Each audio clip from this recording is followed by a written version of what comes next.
আজকে আমি বাড়িতে তৈরি করব একদম ঘরোয়া পদ্ধতিতে ফিশ ফিঙ্গার বানানোর জন্য আমি প্রথমে 4 টুকরো মাছ জল আর নুন দিয়ে হলুদ দিয়ে একটু সিদ্ধ করে কাটাগুলো বেছে নিয়ে তারপরে পেঁয়াজ, রসুন, আদা, লঙ্কা বাটা, ধনিয়া গুঁড়ো, জিরে গুঁড়ো, লাল লঙ্কার গুঁড়ো কড়াইতে তেল দিয়ে ভালো করে সেগুলোকে কষিয়ে নিয়ে আলু দিয়ে ভালো মতন নেড়ে চেড়ে একটুখানি পরে নামিয়ে নিয়েছি।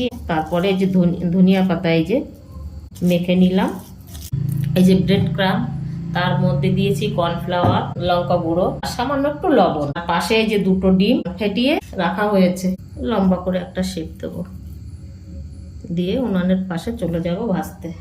ভেজে নিয়ে চলে এসেছি, বেশ বড় বড়ই করেছি যেহেতু বাড়ি করেছি। সঙ্গে আছে এই যে শসা, পেঁয়াজ, এই যে টমেটো চাটনি আর আছে গ্রিন চাটনি। বেশ মুচমুচে হয়েছে, এই দেখো ভেতরের পুরটা।